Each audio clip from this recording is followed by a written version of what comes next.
저는 예수님의 탄생과 사람들의 반응 이와 같은 제목으로 말씀을 나누려고 합니다. 예수님이 이 땅에 태어나실 때 그 주변에 여러 사람들의 그 부류가 있었습니다. 첫째는 그 마리아와 요셉이 있었죠. 그래서 마리아도 그 이제 결혼을 하지 않은 약혼한 처녀예요. 근데 약혼은 그 시대는 결혼과 같은 법적 효력이 있어요. 약혼만 해도 누구 아내다라고 해서 법적인 효력이 똑같아요. 그런데 그런 마리아에게 천사가 나타나서 말하기를 너는 아들을 낳을 것이다. 그 네가 낳는 아들은 성령께서 임하셔서 그렇게 낳는 하나님이시다. 이런 이야기를 듣게 됩니다. 마리아가 저는 아직 결혼도 안 했고 남자를 모르는데요. 말하지만 천사는 네가 이제 임신을 하게 될 것이고 그러면서 하는 말이 사가랴와 그 아내 엘리사벳 제사장님이 자녀가 없었어요.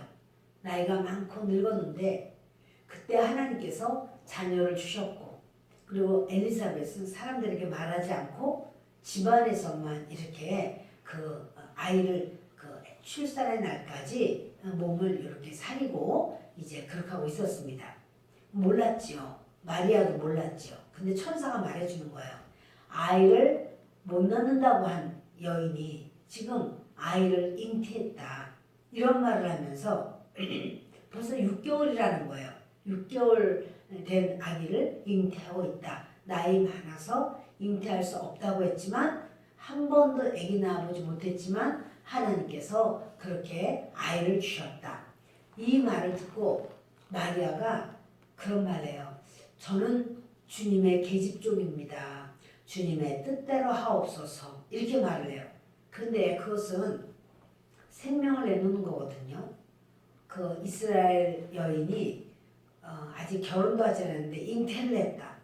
이러면 아주 음란하게 여기고 또 자기 약혼자는 자기를 어떻게 생각하고 약혼자 가족들 시댁 식구들은 앞에서는 뭐라고 말을 할 것이며 엄마 아버지와 자기 가족들에게는 또 어떻게 할 것인가 동네에서는 뭐라고 말할 것인가 이런 모든 걸 인간적인 걸 생각하면 그 하나님께서 주신다는 성령으로 잉태하시는 메시아를 받아들인다는 것이 쉬운 일이 아닌데 마리아는 하나님의 말씀을 따라서 하기로 작정을 합니다. 그리고는 그 길로 엘리사벳 집으로 갔더니 엘리사벳 태안에서 침례 요한이 6개월 된 침례 요한 뱃속에 있는 애가 막 뛰는 거예요. 성령이 충만해가지고. 마리아 태에는 지금 아주 점처럼 작은 예수 그리스도가 잉태됐고 그리고 엘리사벳 태에는 6개월 된 그 침례 요한이 있었어요. 근데 아직 뱃속에 있었는데 성령이 충만했다는 거예요. 그 태아가 영원히 있는 거죠. 그래서 이 태아가 막 뛰노는 거를 엄마 엘리사벳이 태아와 소통이 되고 교류가 돼요. 영적인 것을 영적으로 알아요. 그러면서 이렇게 우리 주의 모친께서 어찌 이렇게 나오시는가 이러면서 이제 이렇게 참 환영의 그런 말을 우리가 이제 또 듣게 됩니다. 그러니까 마리아의 아직 소녀인데 소녀. 그래서 마리아의 그런 믿음도 참 대단하고 또 엘리사벳도 그걸 어떻게 네가 그렇게 애를 가졌냐 이런 게 아니라 하나님의 일을 하나님이 이루고 계시구나. 그리고는 믿음으로 받아들이는 거예요. 대단한 믿음들이죠. 그래서 그곳에 3개월을 있고 그리고는 이제 그 엘리사벳이 해산할 때가 됐을 때 그 마리아는 그곳에서 그 영적인 교류를 하는 거예요. 그게 바로 교회예요.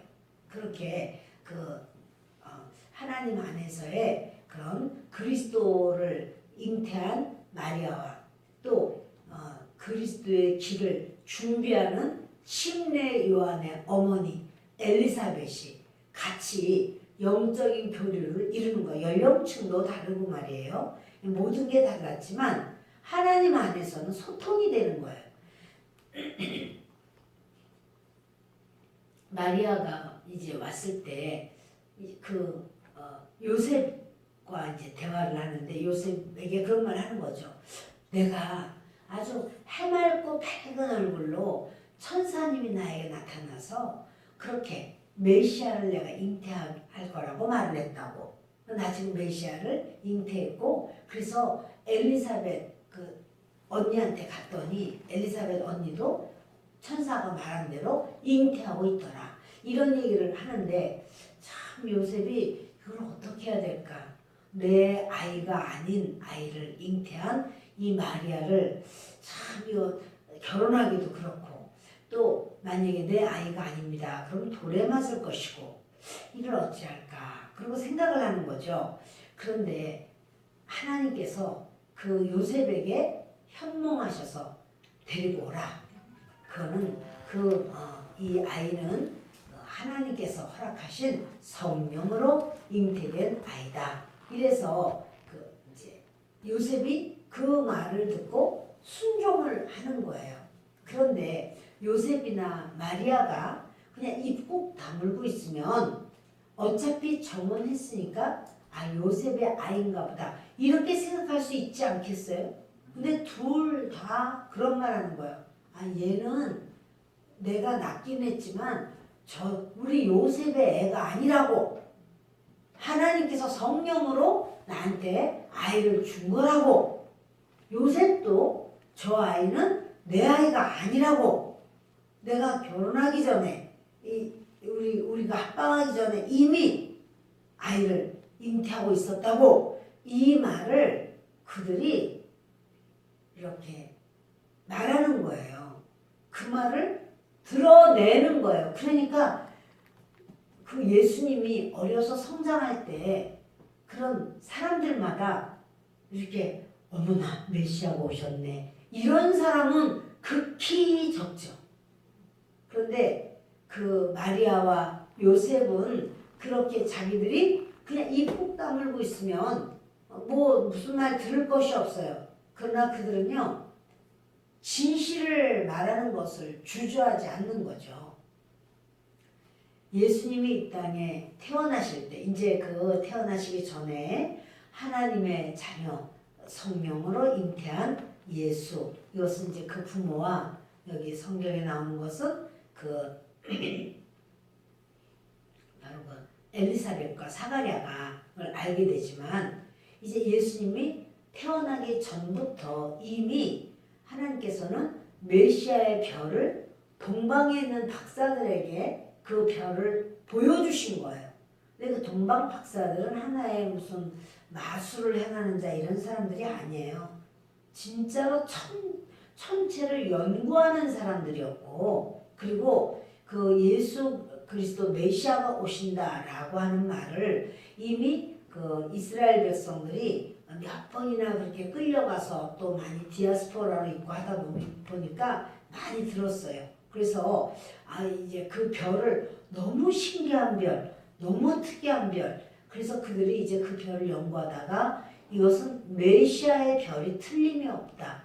이렇게 결정을 합니다. 우리가 보통 동방박사가 몇 명일까? 그러면 동방박사는 3명 이렇게 해요.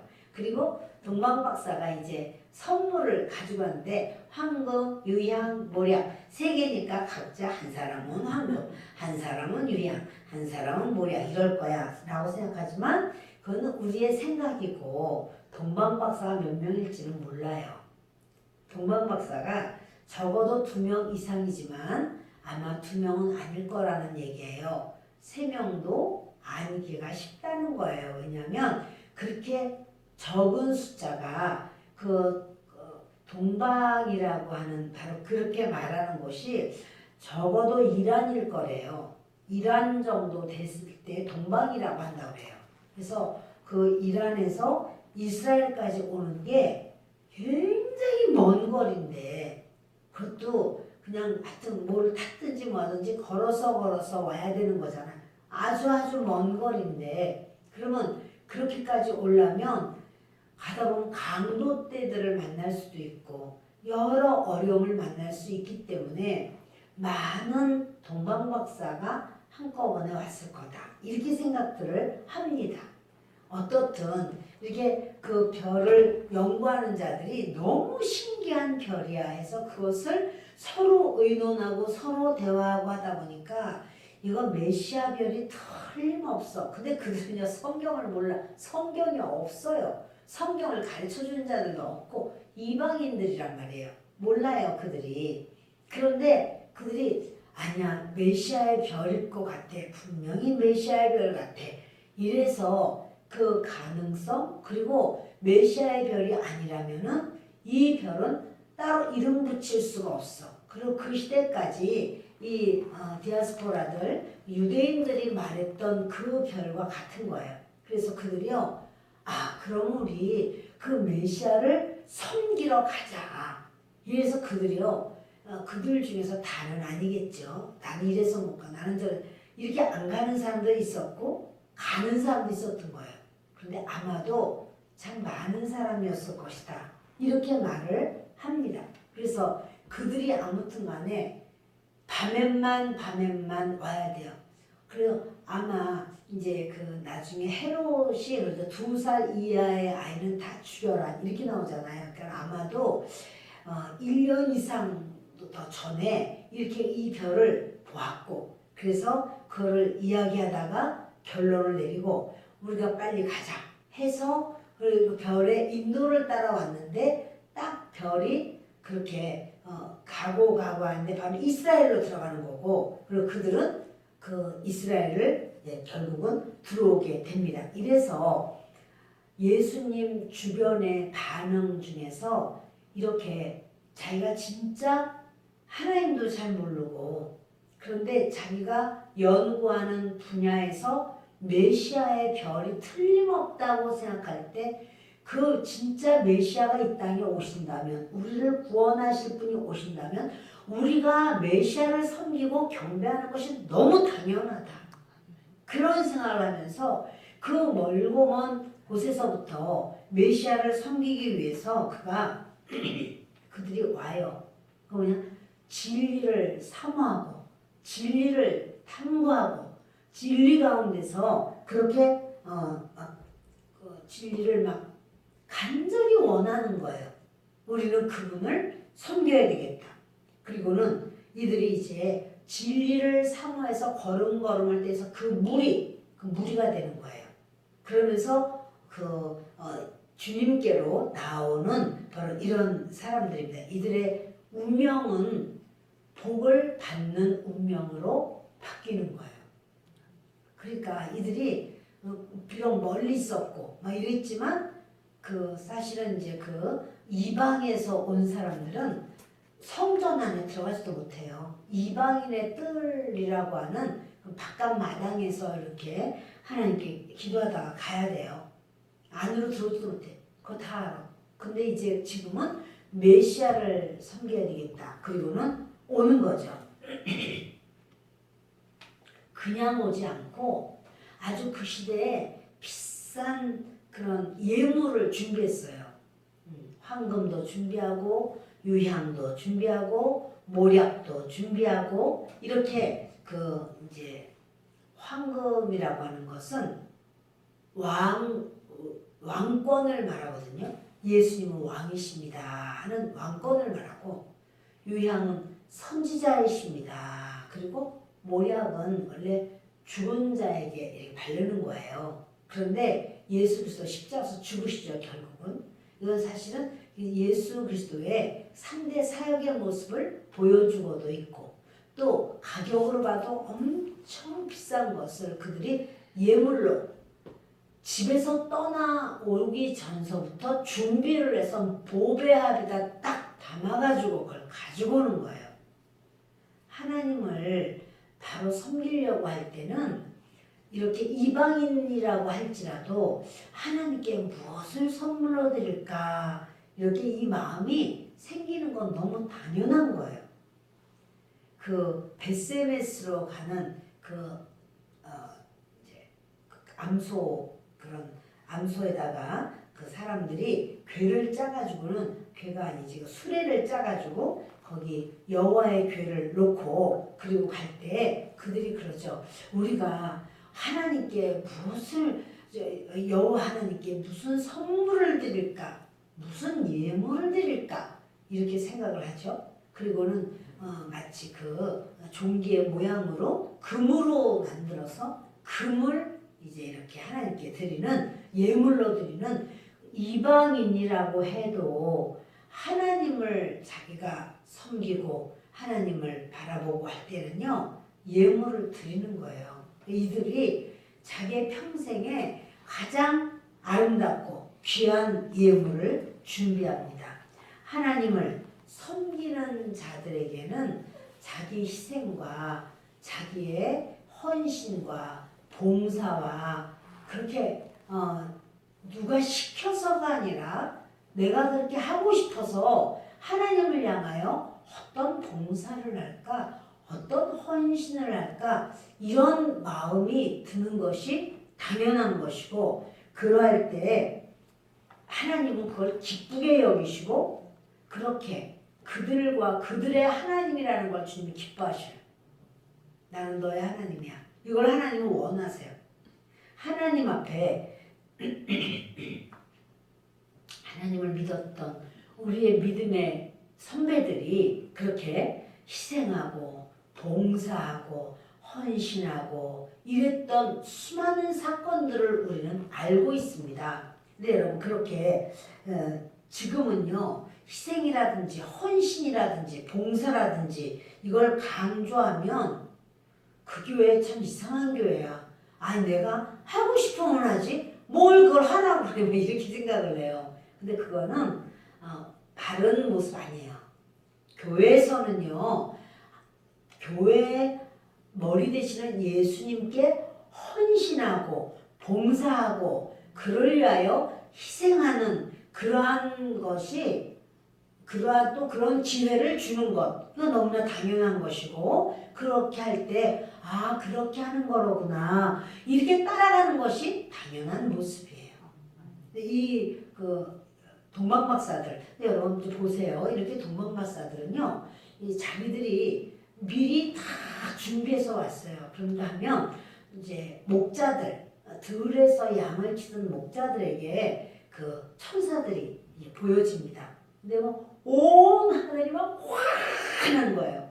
그 캄캄한 밤에 거기 무슨 가로등이 있겠어요. 뭐가 있겠어요. 근데 그 캄캄한 밤에 천사들이 갑자기 내려와서 찬양을 하는데 그 하나님께 영광을 돌리고 춤을 추는데 온 하늘이 갑자기 대낮보다 더 밝게 환한 거예요.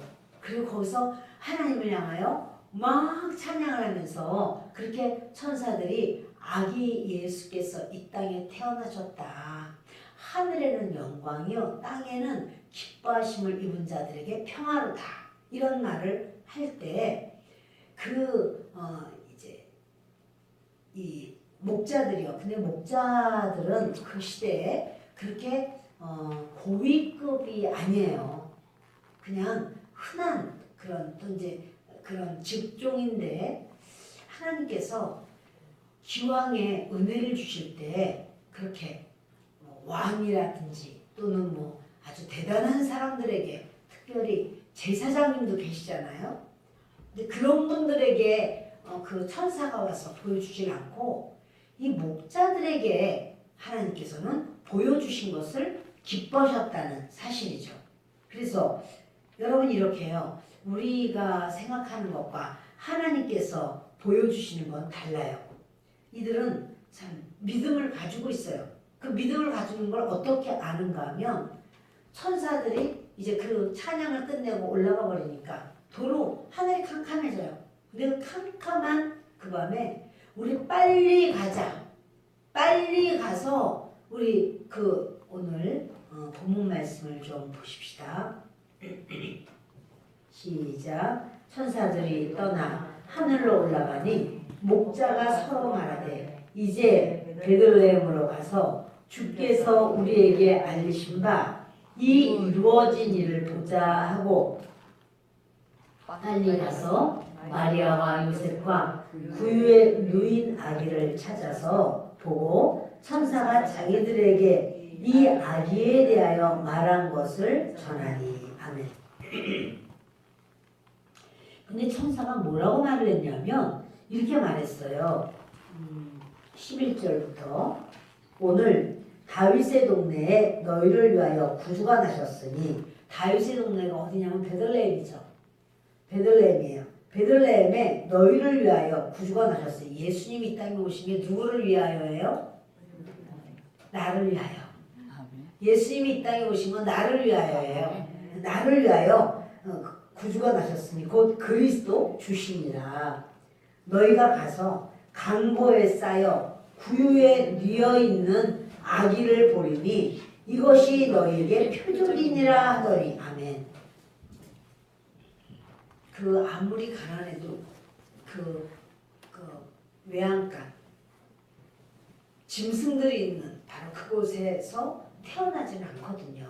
그런데 너희들이 그러면 베들레헴에 누구네 집이에요? 이렇게 말할 수가 있는데, 외양간에 그런 어떤 마구간에 짐승들이 있는 바로 그곳에, 거기에 강보에 쌓여서 구유에 뉘어 있는 아기가 있으리라.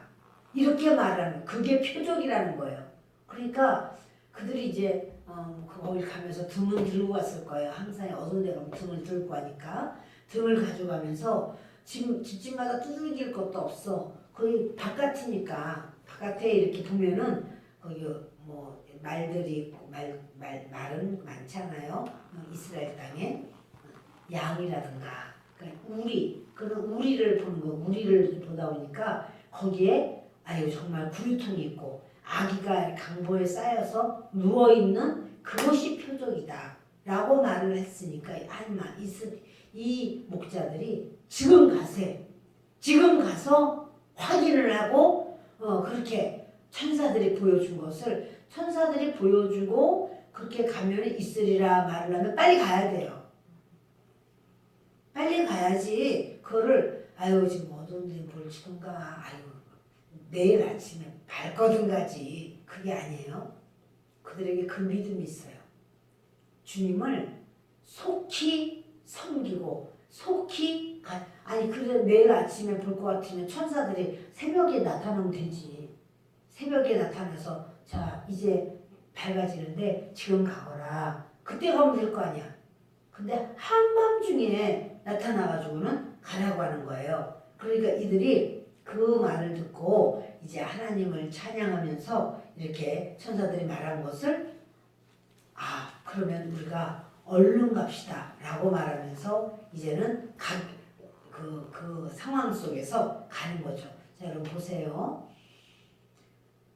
이 목자들이 선물을 가져갔나요? 아기 예수님 만나러?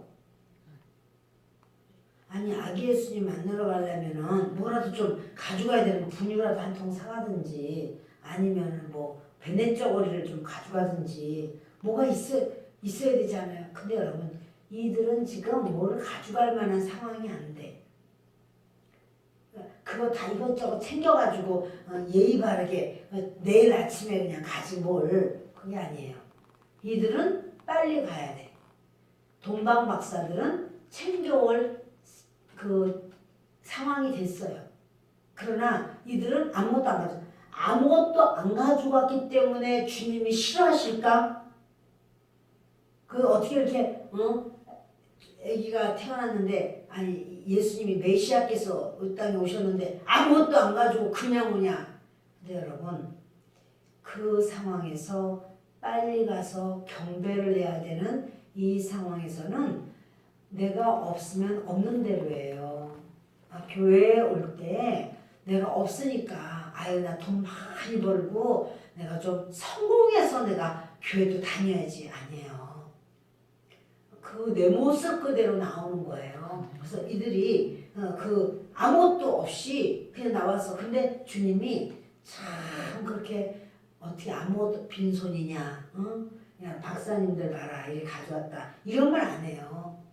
교회는 내 모습 그대로 그 박사님들은 할 만한 상황이 있었고 또 그랬어요. 그러니까 그거를 준비해가지고 올 수 있었지만 이 목자들은 그럴 만한 상황도 못 돼요. 그러니 지금 빨리 가서 예수님을 만나야 되겠다. 그 마음으로 그들은 왔는데 잘한 거예요. 우리에게 때로 예물을 가져올 수도 있고 예물을 못 가져올 수도 있어요. 그것 때문에 교회가 가져왔네, 안 가져왔네. 그래도 안 되고 성도들도 내 모습 그대로 주님을 섬기는 게 맞습니다.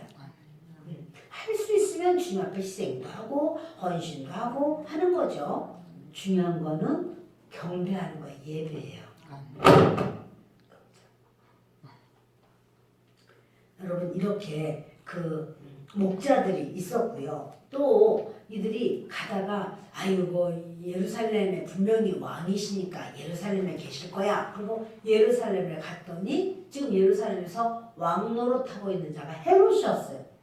헤롯은 지금 그 예수님이 태어나실 때 사람들의 반응을 제가 지금 말씀을 전하는 거죠. 근데 헤롯은요, 자기가 왕인데 이 왕 하려고 얼마나 자기가 노력을 많이 하고 참 수고를 많이 했는데 대가를 많이 지불했는데 그런데 새로운 왕이 태어났다 이런 말을 들을 때 아우 이거 그럼 나는 이제 내가 왕자리를 내놔야 되지 않느냐 하는 그런 것 때문에 이 헤롯은 이걸 육적으로 생각하고 물질적으로 생각할 때 이제 이 왕이라고 하는 예수를 내가 죽여야 되겠다 이렇게 생각해요.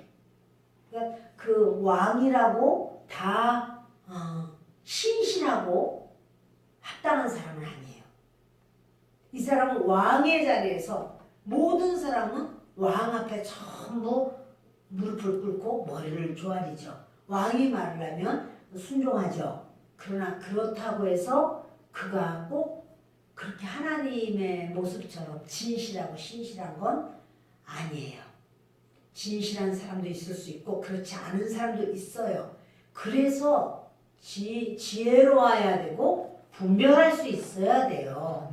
근데 이 사람들 동방박사들은 그냥 그 사실 성경도 모르고 예수님이 어디서 태어났는지도 모르는 거예요. 이스라엘 사람 다 알고 있지만 근데 그래서 왕이시니까 예루살렘이겠지. 그리고는 무조건 예루살렘으로 들어갔는데 거기서 보니까 왕이니까 예루살렘이 아니고 이제 헤롯 왕이 얼마나 교활한지 그리고 세상에서의 왕을 자기가 오래하기 위해서 감히 하나님을 죽이려는 마음을 갖는 이 반응이 헤롯은 뭐냐면은 자기의 그런 어떤 이 왕좌 이 땅에서의 어떠한 부귀영화 권세 지위 이거를 누리고 막 통치하고 싶은 휘두르고 다스리려고 하는 그런 마음을 갖다 보니까 예수님을 죽여야 되겠다고 생각하고 결국 2살 이하의 아이들을 다 죽여버리는 이런 기가 막힌 살생의 사건이 생깁니다.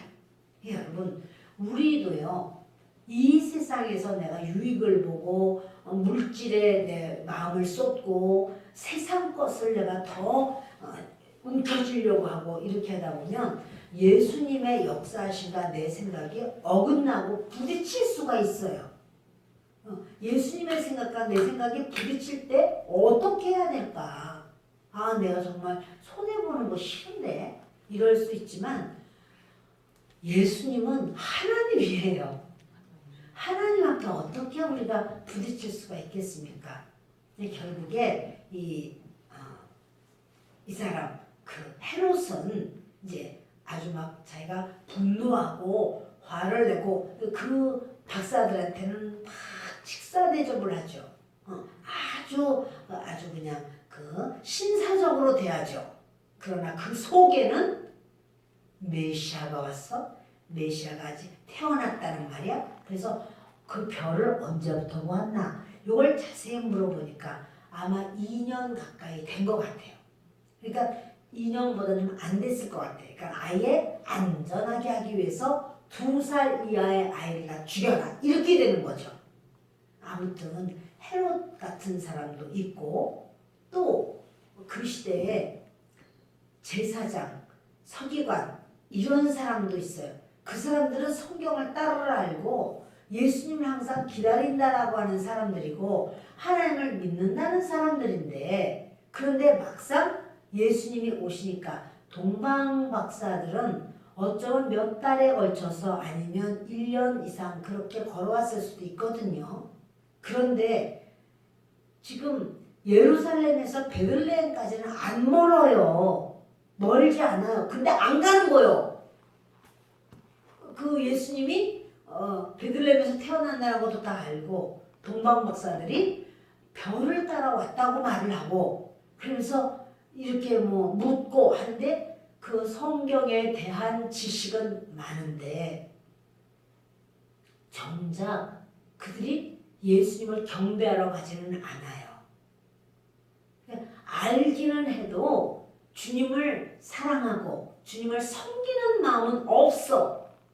여러분 이럴 때 주님께서는 이러한 모든 그 주변에 있는 사람들, 그러니까 그들이 백성들에게는 존귀하게 여김을 받고 높임을 받고 존경받는 자들이에요.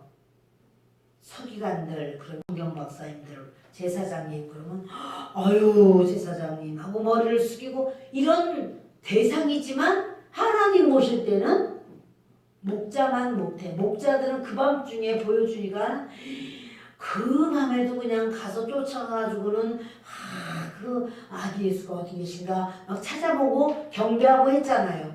그런데 이들은 안 가르쳐 주셨나요? 가르쳐 주셨죠. 주님이. 그것도 한밤중에 가르쳐 주셨나요? 안, 대낮에 가르쳐 주셨죠. 그런데도 안 가잖아. 여러분 이렇게 또 이제 예수님이 이 땅에 태어나신 후에 이제 성전에 들어갈 때 거기 안나 선지자님하고 시므온 할아버지가 나와요. 이분들을 정말 인간적인 눈으로 볼 때는 어떠한 무슨 실력이 있고 무슨 재물이 있고 뭐 능력이 있고 아니요. 그 할머니는 7년을 남편과 함께 살다가 그 과부가 돼서 그저 성전에서 항상 밤낮으로 금식하고 기도하고 주님을 사모하고 의지하고 평생이 그래. 사람들이 보면 아주 그냥 검소하기 짝이 없고 소박하기 짝이 없는 걸 넘어서 초라하기까지 하죠. 7년을 남편과 살았다고 해서 자녀 있다는 말이 없어요. 자녀도 없고. 그러니까 그냥 입었던 옷 항상 이렇게 해서 괴나리 붙임 그거 덮고 자기도 하고 베기도 하고 또 어떻게 해서 이제 예배가 있는 날 그때는 항상 이제 그 고기를 태우기도 하고 굽기도 하고 하니까 그럴 때는 가서 먹기도 하고 이런 있으면 먹고 또 금식하고 하나님 앞에 기도하고 사람들이 볼 때는 아이고 그 참 진짜 인생을 참 그렇게 사네 이럴지 모르지만 하나님이 보실 때는 하나님과 소통된 자예요. 하나님은 누구를 귀하게 여기시고 높이실까요? 그러니까 여러분 이런 선지자님에게 하나님은 예수 그리스도를 알게 하시는 거예요. 보여주시는 거예요. 시므온 할아버지도 그 나이 많고 아마도 제 생각에 나이가 많았을 것 같아요. 아주. 왜냐하면 시므온 할아버지가 결국 예수님을 품에 안고는 그런 말을 해요. 이제는 종을 놓아주십시오. 그런 말을 해요. 이제는 내가 죽음에 이르렀으면 좋겠습니다. 그 말이거든요. 그러니까 나이가 많아도 하나님께서 메시아 보기 전에 너는 안 죽을 거야. 그래서 메시아는 언제 오나 도대체 그렇게 하고 있는데 성령께서 가라. 예루살렘 성전 안으로 들어가라. 그러니까 예루살렘 성전 안으로 들어가니까 거기 아기 예수가 오신 거죠. 여러분 이 사람들의 반응이 다 달라요. 여러분들은 그 예수님에 대한 어떤 반응을 하면서 사시나요? 예수를 믿어 하면서 교회는 왔다 갔다 하지만 진짜 예수님을 사랑해서 진짜 주님 앞에 말씀과 기도와 찬양과 봉사와 헌신과 순종과 온유함으로 그렇게 사실까요?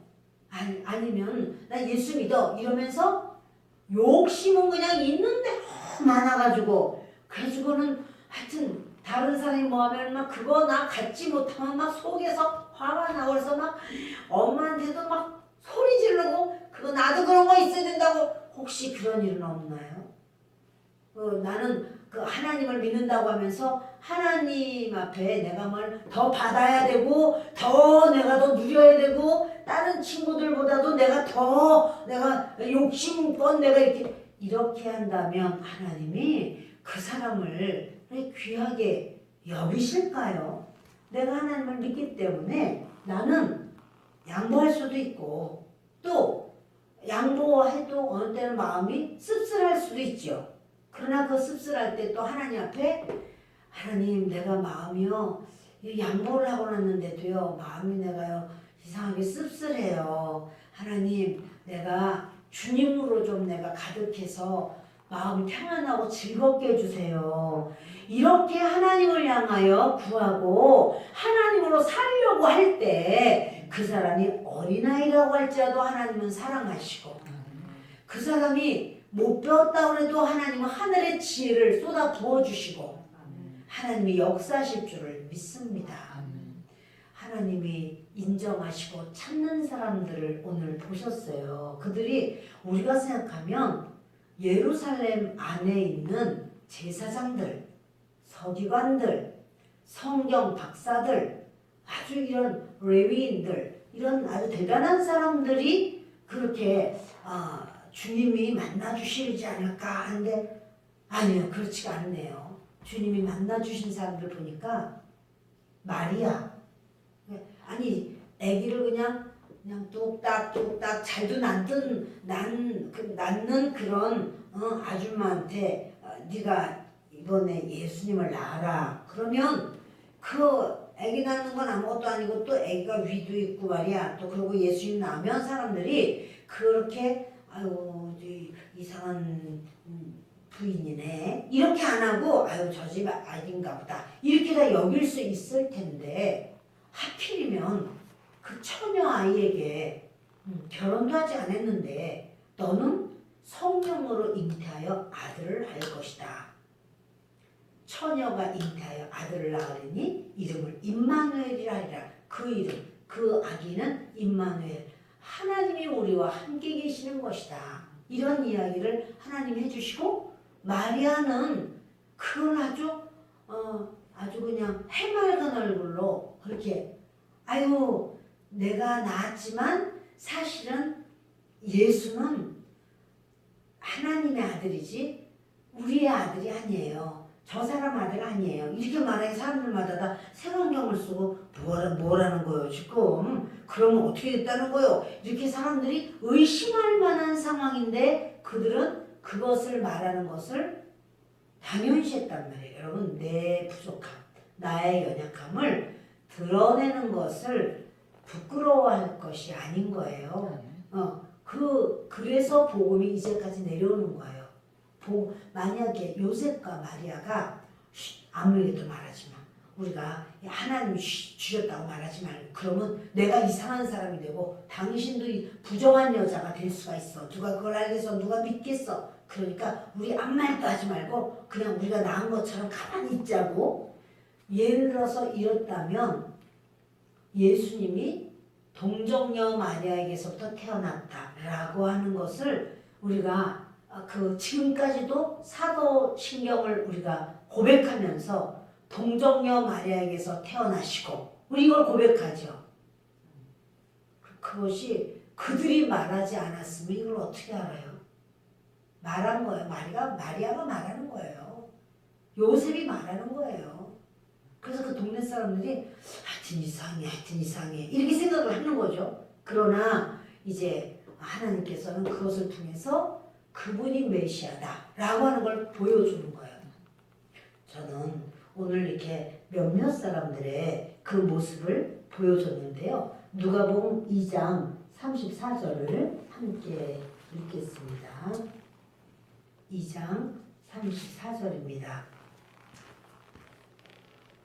시몬이 그들에게 축복하고 그의 어머니 마리아에게 말하여 이르되 보라 이는 이스라엘 중 많은 사람을 패하거나 흥하게 하며 비방을 받는 표적이 되기 위하여 세움을 받았고 또 칼이 내 마음을 찌르듯 하리니 이는 여러 사람의 마음의 생각을 드러내려 함이니라 하더라. 여러분 보세요. 예수님을 지금 품 안에 안고 그 시몬이 그 말을 하는 거예요. 그래서 마리아에게 말을 하기를 이 예수님으로 인해서 이스라엘 중 많은 사람이 패하거나 흥하게 된다. 예수님 때문에 어떤 사람은 패하는 사람이 있어. 어떤 사람은 흥하는 사람이 있어. 어떤 사람은 망하는 사람이 있어. 어떤 사람은 잘 되는 사람이 있어. 예수님 때문에 망하는 사람은 뭘까요? 헤롯 같은 사람은 예수님 때문에 망하는 거예요. 헤롯은 그 당시에 자기가 이긴 거 같죠. 그 메시아로 온 애기 다 죽여. 그거 다 죽였어요. 그러나 예수님은 못 죽여요. 예수님 하나님인데 어떻게 인간이 어떻게 죽이겠어요? 예수님은 못 죽여요. 그래서 하나님께서 동방 박사들에게 다른 길로 가라. 헤롯에게 가지 말고 다른 길로 가라. 그래서 다른 길로 인도를 하고 갔습니다. 그리고 시몬이 예수님을 안고 예수님 때문에 어떤 사람은 흥할 거야. 누가 흥해요? 주님 중심으로 사는 사람. 믿음으로 사는 사람. 이 사람은 흥할 거야. 잘 될 거야. 아주 성할 거야. 부흥될 거야. 이렇게 말하는 거예요. 그럼 그런가 하면 반응을 잘못하는 사람. 누구요? 서기관, 제사장, 지금 이 사람들 말이죠. 그 사람들은 망하는 거죠. 아니 그래 자기 그 멀리서 몇 달 이상 그렇게 온 사람도 있는데 그들도 이 밤중에 가야 된다는 거야. 하룻밤 궁중에서 주무시지요. 왕궁에서 주무시지요. 안 된다는 거야. 지금 빨리 나가면 별이 있을지도 모른다는 거야. 나갔어요 그들은. 그런데 항상 거기서 있는 사람들인데 그 베들레헴이 뭐가 멀어. 가는 게 뭐가 어려워. 안 가는 거야. 그러면 여러분 우리가요 실력이 있고 능력이 있고 힘이 있다고 주의를 하는 것만 아니에요. 그 자기 가려면 얼마든지 갈 수 있잖아요. 근데 멀고 먼 곳에서 온 이분들이 하루도 쉬지 않고 빨리 아기 예수를 만나겠다고 가겠다고 가는데 쫓아라도 가면 되잖아. 이 사람들을 쫓아라도 가면은 안 가는 거죠. 결국 이들은 패하는 거예요. 예수님과 길이 달라요. 그래서 예수 믿어 하지만 진짜로 믿는 건 아니야. 진짜로 사랑함이 없어요. 그러니까 이렇게 그들이 정말 시몬이 그럼 하는 거예요. 예수님 때문에 흥하는 자도 있고 망하는 자도 있다. 누가 망하는가? 예수님을 섬길 때 엉터리로 하는 사람들. 망한다. 말씀이 나오는 거예요. 그러나 진실로 주님을 섬기는 자 흥한다. 우리의 반응이 내가 흥할 수도 있고 망할 수도 있어요. 누구 때문이 아니야. 돈이 없어 내가 망하는 게 아니에요. 주님과의 관계를 바로 가질 때 흥하는 거예요. 아멘. 그리고 또 칼이 내 마음을 찌르듯 하리니 이는 여러 사람의 마음의 생각을 드러내려 함이니라 하더라. 칼이 내 마음을 찌르듯 하리니 예수님 때문에 마리아의 마음이 칼이 찌르는 것 같은 아픔이 있을 수가 있었나요? 얼마나 많았어요. 나중에는 십자가에서 예수님이 못 박혀 죽고 그래서 그 마리아가 죽은 예수님을 이렇게 안고 아주 고통스러워하는 그 모습 있잖아요. 그 예수님 십자가에 못 박힐 때 그럴 때 마리아가 다 봤잖아요. 칼이 마음을 찌릿하게 그 고통과 아픔과 슬픔이 있었죠. 네, 여러분 우리가 주의 일을 하고 주님을 믿을 때 평안함과 기쁨과 즐거움과 좋은 것만 있지 않아요. 때로 마음을 칼로 찌르는 것 같은 아픔을 겪을 수가 있어요. 주님 때문에 내가 정말 칼로 찌르는 것 같은 그 쓰라림과 그 아픔을 겪을 수가 있어요. 그리고 우리가 또 주님을 보면서 내 죄 때 죄가 기억이 나고 생각이 나고 떠올라서 그 죄로 인해서 내가 가슴이 다 찢어지는 것 같은 아픔이 있을 수도 있고요. 여러 모습이죠. 여러분 그러나 그렇게 내 마음이 찌르듯 할 때 우리가 주님을 향하여 우리가 의지하고 바라보고 사모하고 매달리고 기도하는 거죠. 아멘. 말씀을 마칩니다. 예수님을 믿으면 밝고 환하고 즐겁고 성공하고 돈도 많아지고 막 높아지고 막 다른 사람한테 야 너 이거에 그럼 다 하고 막 그러지 않아요, 여러분. 지금 예수님이 드러낸 당신이 누구다라고 드러냈을 때 반응을 잘한 사람들을 보면 외로운 사람들, 인정 별로 못 받는 사람들이에요. 그러나 하나님 중심으로 저 들밖에서 양을 치는 목자들이잖아요. 잠자는 아주 구중궁궐에서 아주 그냥 편안과 즐거움으로 그냥 배가 아주 꽉 차도록 잘 먹고 그리고는 잠자는 사람을 주님이 일어나서 이렇게 하라. 그게 아니더라고. 정말 들밖에서 우리의 진정한 목자 되시는 주님이 거기 목자들이 양을 치느라고 잠을 못 자고 돌보는 바로 그 현장에서 주님이 천사들을 그 이스라엘에 많고 많은 사람 중에서 하필이면 그 사람이냐고.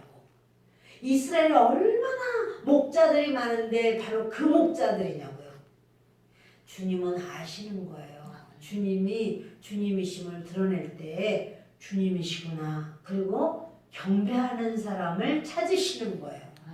그 마음이 있을 때 우리가 주님을 경배하는 거지.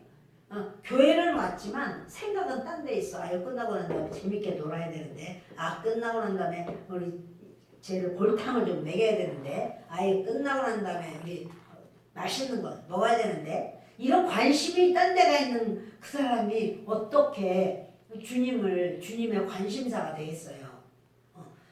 딴 아이들은 막 놀고 뭐 해도 기도하는 거예요. 하나님 앞에 주여 은혜 주세요. 이렇게.